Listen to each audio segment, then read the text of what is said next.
Sinner lost to Novak in the Australian Open, and Sabalenka lost another Grand Slam final. It's like, God, will they be able to overcome this disappointment? Do you think they've overcome this disappointment, JW? There is a moment in every champion's career when the crowd stops believing. For Jannik Sinner, that moment came in Paris, under gray skies, on the red clay he had never conquered. 2 rounds into the French Open, his dream of a career Grand Slam collapsed in 5 brutal sets. He walked off that court not as the world's best player, but as a man who had just watched history slip through his fingers. And somewhere across the net, Alexander Zverev was rising from a wreckage, riding that same tournament all the way to his first major title. For Sinner, it was the kind of loss that either breaks a career or forges it into something unbreakable. Nobody knew which one it would be. Not yet, because 6 weeks later, the tennis world would gather again, this time on the lawns of Wimbledon, the most unforgiving stage in the sport. And waiting for Sinner, there was the ghost of Paris itself, Alexander Zverev, now a Grand Slam champion, standing across the net in the final, hungrier than ever, determined to do something no man had done since 1968, win back-to-back majors at his very next attempt after his maiden title. The stakes could not have been higher. If Zverev won, he would rewrite history. If Sinner lost, the whispers would grow louder. That his moment had passed, that Paris wasn't a slip, but a crack. The match began, and for a set and a half, it looked like the whispers might be right. Zverev came out swinging like a man possessed, playing some of the finest tennis of his career. His serve was a weapon nobody could solve. His return was sharper, faster, more dangerous than anyone had seen in years. The first set slipped away from Sinner in a tense tie-break, and for a moment, center court held its breath. Was this really happening? Was the 2-time defending juggernaut about to be dethroned? But champions are not made in the moments when everything goes right. They are made in the moments when everything goes wrong, and they refuse to break. Sinner steadied himself. Point by point, game by game, he clawed his way back into a fight that had nearly slipped beyond his reach.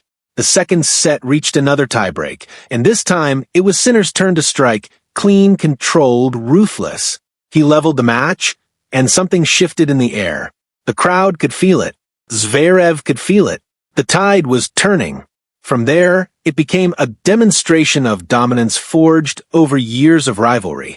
Sinner had beaten Zverev 9 straight times before this final, and across their recent meetings he had lost almost no service games at all.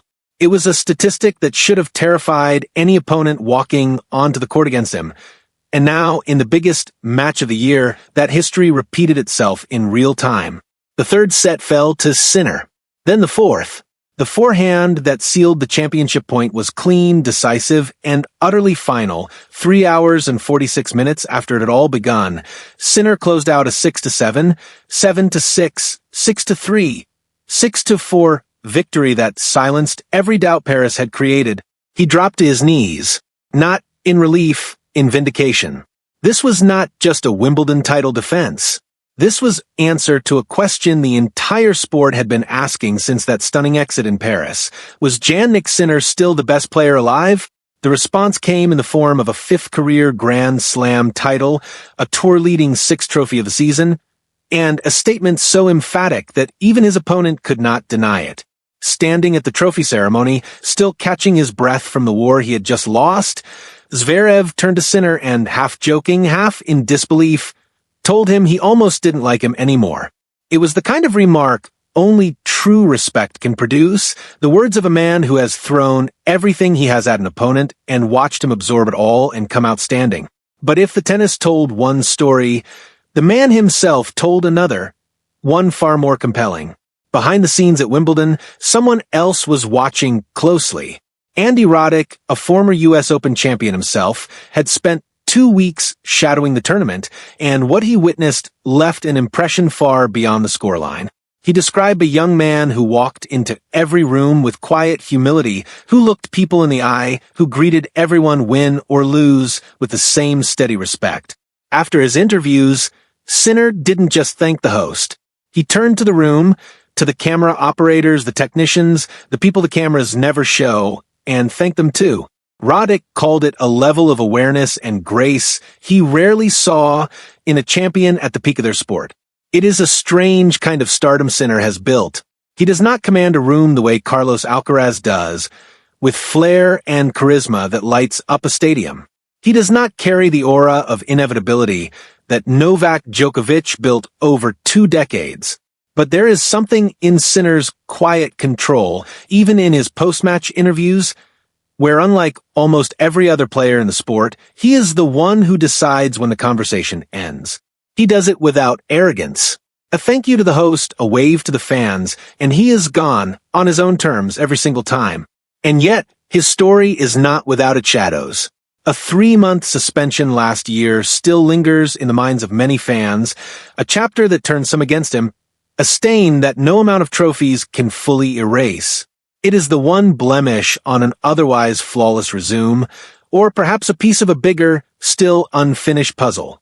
Because the story is far from over, Roddick, reflecting on what he witnessed, dared to compare Sinner's rise to the legends of the sport's history, to Jim Courier, to Stefan Edberg and Boris Becker, to John McEnroe and Mats Wilander, to Andre Agassi, Jimmy Connors, and Ivan Lendl.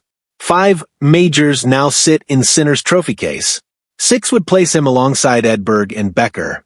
7 would summon comparisons to McEnroe and Wilander.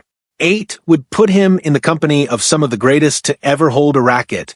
And somewhere out there still waiting is Roland Garros, the tournament that broke his heart this year, the one trophy missing from a complete career Grand Slam.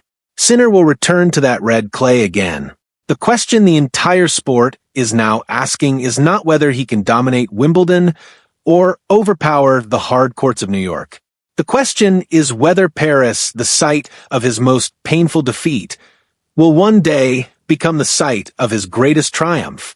His next chance to add to the legend comes at the U.S. Open, where a 6th Grand Slam title awaits, and with it, a place in history alongside legends who once seemed untouchable. The heartbreak in Paris was not the end of Jannik Sinner's story. It was the beginning of its most dramatic chapter yet.